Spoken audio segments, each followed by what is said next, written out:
আসসালামু আলাইকুম ওয়া রাহমাতুল্লাহি ওয়া বারাকাতুহু।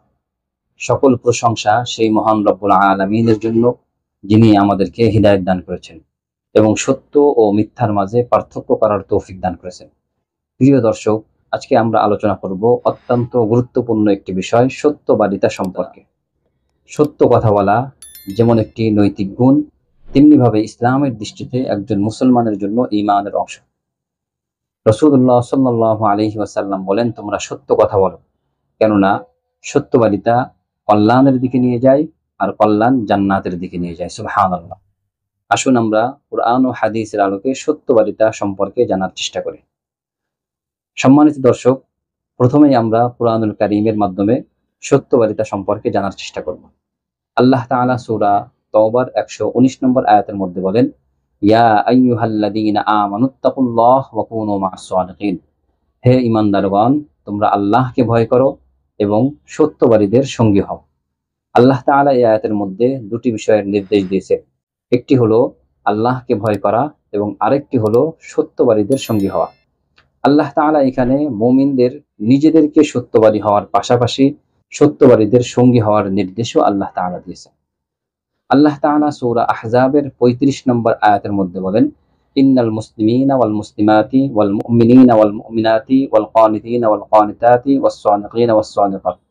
এখানে আল্লাহ তাআলা আরো অনেকগুলি গুণের আলোচনা করছেন এবং আয়াতের শেষে আল্লাহ তাআলা বলতেছেন, উলাইকা লাহুম মাগফিরাতুম ওয়া আজরুন আযীমা।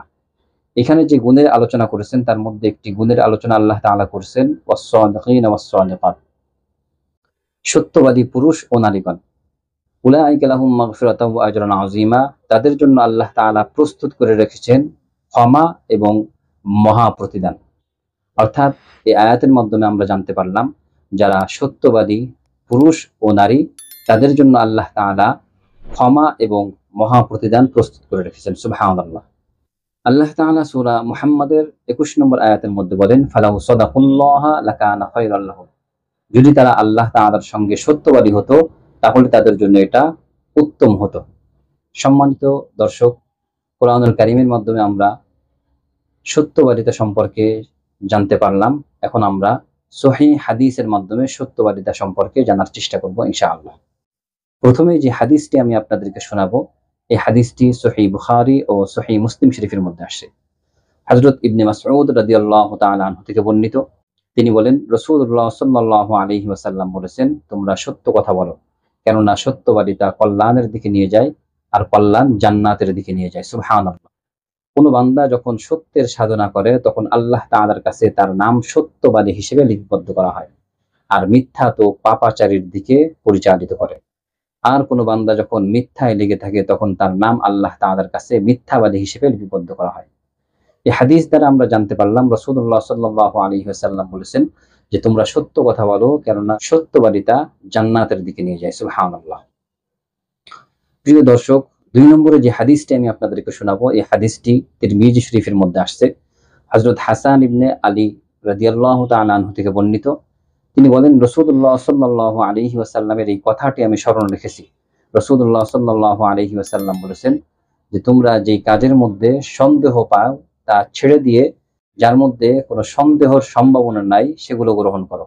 আর সত্য হলো স্বস্তি ও শান্তি, আর মিথ্যা হলো দ্বিধা ও সন্দেহ। রাসূলুল্লাহ সাল্লাল্লাহু আলাইহি ওয়াসাল্লাম এই হাদিসের মাধ্যমে আমাদেরকে জানাইলেন, সত্য মানুষের অন্তরের মধ্যে প্রশান্তি এনে দেয়, আর মিথ্যা মানুষের অন্তরের মধ্যে অস্থিরতা সৃষ্টি করে দেয়। সম্মানিত দর্শক, 3 নম্বরে আমরা যে হাদিসটি শুনবো, এই হাদিসটি সহিহ বুখারী ও সহিহ মুসলিম শরীফের মধ্যে আসছে। হযরত আবু সুফিয়ান রাদিয়াল্লাহু তাআলা আনহু থেকে বর্ণিত অনেক লম্বা একটি হাদিস। সেখানে আমাদের এই বিষয়ের সাথে যতটুকু সম্পর্ক, ততটুকুই আমরা শুনবো ইনশাআল্লাহ। হযরত আবু সুফিয়ান রাদিয়াল্লাহু তাআলা আনহু বলেন যে, বাদশা হিরাক্লের সঙ্গে যখন আমার কথোপকথন হয়, তখন তিনি বলেন যে, রাসূলুল্লাহ সাল্লাল্লাহু আলাইহি ওয়াসাল্লাম তোমাদেরকে কি আদেশ করেন? আবু সুফিয়ান রাদিয়াল্লাহু তাআলা আনহু বলেন যে, আমি তখন বললাম যে, রাসূলুল্লাহ সাল্লাল্লাহু আলাইহি ওয়াসাল্লাম আমাদেরকে এক আল্লাহর ইবাদত করার আদেশ করেন এবং আল্লাহ তাআলার সঙ্গে কাউকে শরীক করতে নিষেধ করেন, এবং রাসূলুল্লাহ সাল্লাল্লাহু আলাইহি ওয়াসাল্লাম আমাদেরকে নামাজ, সত্যবাদিতা, সৎচরিত্র এবং আত্মীয়তার সম্পর্ক বজায় রাখার আদেশ করেন। এই হাদিসের মাধ্যমে আমরা জানতে পারলাম রাসূলুল্লাহ সাল্লাল্লাহু আলাইহি ওয়াসাল্লাম যখন কাউকে ঈমানের দাওয়াত দিতেন তখন সাথে সাথে সত্যবাদিতার দাওয়াত দিতেন। সম্মানিত দর্শক, ৪ নম্বরে যে হাদিসটি আমরা শুনবো এই হাদিসটিও সহিহ বুখারী ও সহিহ মুসলিম শরীফের মধ্যে আসছে। হযরত সাহাল ইবনে হুনাইফ রাদিয়াল্লাহু তাআলা আনহু থেকে বর্ণিত, তিনি বলেন রাসূলুল্লাহ সাল্লাল্লাহু আলাইহি ওয়াসাল্লাম বলেছেন, কোনো বান্দা যদি সত্যিকার অর্থে আল্লাহ তাআলার কাছে শাহাদাতের প্রার্থনা করে তাহলে আল্লাহ তাআলা তাকে শহীদি মর্যাদা দান করেন। সুবহানাল্লাহ। সে যদি বিছানায় মৃত্যুবরণ করে, এই হাদিসের মাধ্যমে আমরা জানতে পারলাম আল্লাহ তাআলার কাছে কোনো বান্দা যদি সত্যিকারের অর্থে কোনো নেক কামনা করে আল্লাহ তাআলা তা পূরণ করে দেন। সুবহানাল্লাহ। সম্মানিত দর্শক, ৫ নম্বরে যে হাদিসটি আমি শোনাবো এই হাদিসটিও সহিহ বুখারী ও সহিহ মুসলিম শরীফের মধ্যে আসছে। হযরত আবু হুরায়রা রাদিয়াল্লাহু তাআলা আনহু থেকে বর্ণিত, তিনি বলেন রাসূলুল্লাহ সাল্লাল্লাহু আলাইহি ওয়াসাল্লাম বলেছেন, জনৈক নবী জিহাদের উদ্দেশ্যে বের হওয়ার ইচ্ছা করলেন।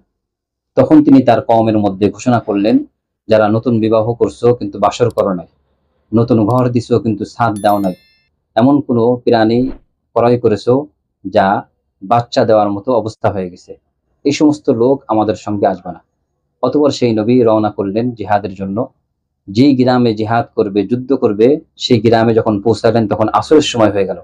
তখন তিনি সূর্যের দিকে লক্ষ্য করে বললেন যে, তুমিও আল্লাহ তাআলার আদেশ অনুযায়ী চলো, আমিও আল্লাহ তাআলার আদেশ অনুযায়ী চলি।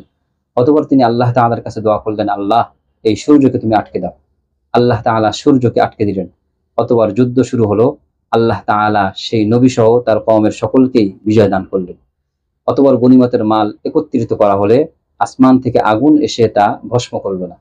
সেই নবী তখন বললেন যে, তোমাদের মধ্যে খেয়ানত রয়েছে, তোমাদের প্রত্যেক সর্দার আমার হাতে বায়াত করো। অতঃপর প্রত্যেকে বায়াত করতে লাগলো। একজনের হাত নবীর হাতের সাথে লেগে গেল। তখন নবী বললেন যে, তোমাদের গোত্রের মধ্যেই খেয়ানত রয়েছে। অতঃপর বললেন, তোমার গোত্রের সকলকেই আমার হাতে বায়াত করতে বলো। অতঃপর একে একে সবাই বায়াত করতে লাগলো। এর মধ্যে দুইজনের হাত নবীর হাতের সাথে লেগে গেল।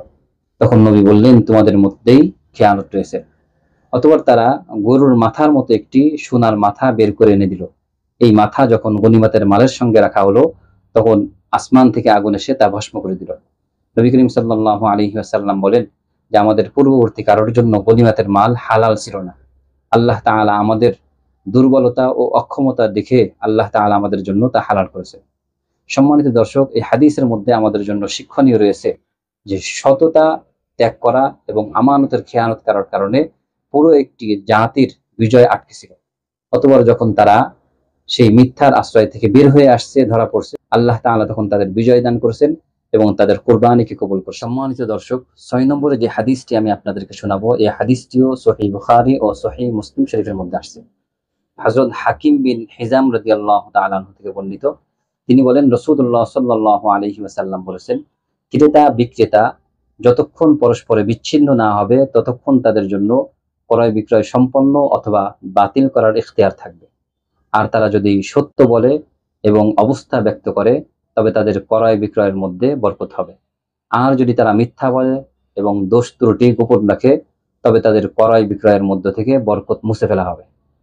এই হাদিস থেকে আমরা জানতে পারলাম যে রাসূলুল্লাহ সাল্লাল্লাহু আলাইহি ওয়াসাল্লাম জানালেন, সত্য বলার দ্বারা বরকত আসে আর মিথ্যা বলার দ্বারা বরকত মুছে যায়। সম্মানিত দর্শক, আসুন আমরা প্রতিজ্ঞা করি যে আমরা সদা সর্বদা সত্য কথা বলবো, সত্যের উপর অটল থাকবো। আমরা যে কোনো পরিস্থিতিতেই সত্য কথা বলবো, কখনোই মিথ্যার আশ্রয় নেব না। আল্লাহ তাআলা আমাদের সবাইকে সর্ব অবস্থায় সত্যের উপর অটল থাকার তৌফিক দান করুন। আমিন। আসসালামু আলাইকুম ওয়া রাহমাতুল্লাহ।